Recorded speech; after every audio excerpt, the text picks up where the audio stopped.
I'm going to start doing a bit more review if you're planning to move on to Chem 30 or high school chemistry, like the senior level. And one of the things that I will be expected to know is that you know your reactions. So the first one we're going to take a look at is formation or composition. So you can use those terms interchangeably. And that is when you have two reactants combined to make a product. Now, this is our example. You have magnesium and oxygen comes together to form magnesium oxide. How we form that, don't forget about your charges. So this is something else we should know. So you would know, and you can use the periodic table for that, that magnesium has a charge of +2, oxygen has a charge of -2. So we swap and drop our charges, and it would be Mg2O2, and then with ionic compounds, you always reduce if you can. So that's how we're getting MgO, and then this is a balanced equation, but we can worry about balancing a different day. So if you have two elements and you're making one compound, we know it's going to be formation. The opposite of that is decomposition. So decomposition, you're starting with a compound and you're breaking into its elements or simpler compounds. So when you're taking a look at this one, we have this compound with mercury sulfide, and when it breaks apart, you get the metal by itself, so mercury, and you get sulfur alone, and that occurs as S8. So we have our compound and it's breaking into two elements. It's decomposing, breaking apart. Moving on from that one, we're starting to get a little bit harder with single replacement reactions, and that's when one element takes place of a different element.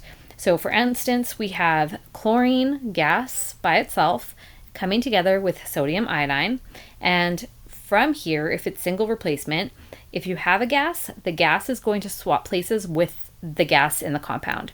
So these two are going to switch.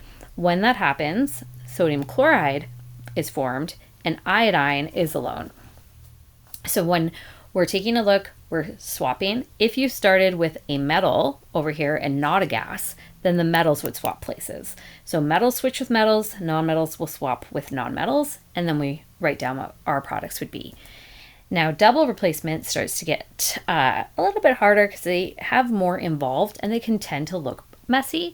So here it's saying the cations. Cations are referred to the metal ions, right, the ones with the positive charge, of two different compounds exchange places, forming two new compounds. So you start with two compounds and you get two new compounds. So for instance, we have lead nitrate coming together with potassium iodide. The lead and the potassium are going to swap places. So then the lead comes together with iodide, making lead iodide, and potassium comes together with the nitrate, making potassium nitrate. A special type of double replacement is neutralization. That is when you have an acid coming together with a base to form a salt and water. So an important part here is that you can identify an acid and you can identify a base. So if you have a compound that starts with H, like this, HCl, or has a different beginning but ends in COOH, we know that's going to be an acid. Any compound that ends in OH, like this one here, that is going to be a base. When that happens, we'll always get a salt and water being formed.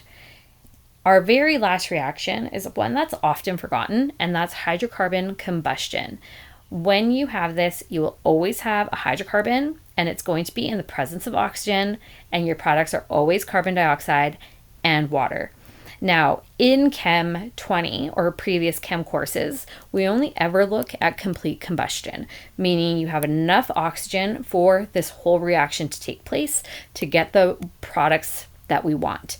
Now, when you move on to Chemistry 30 or high school senior chem, there is also something called incomplete combustion, and that's when you don't have enough oxygen and you're going to end up getting some more products formed, and they're usually harmful, like carbon monoxide.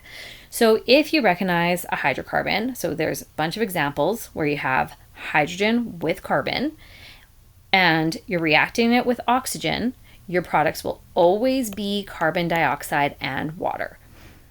Now, this is an example. We have methane react with oxygen, products, carbon dioxide, and water.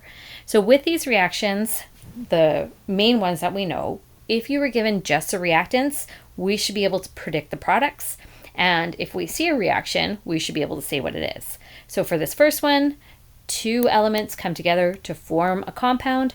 that is going to be formation or composition.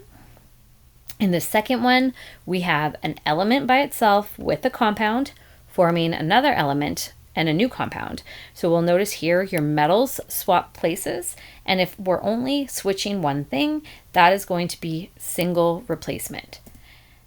Our next one, we want to identify you have a hydrocarbon in the presence of oxygen, you're getting out carbon dioxide and water. So even though the numbers here are larger and can make it look confusing, we're still seeing a combustion reaction.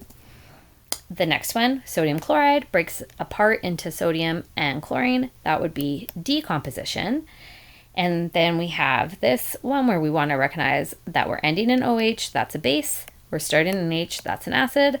We're forming a salt and water. This is going to be acid-base neutralization. As always, I hope you found this helpful. If you did, please subscribe. And if there's any other video I could do for you in the future, just let me know. Thank you for watching.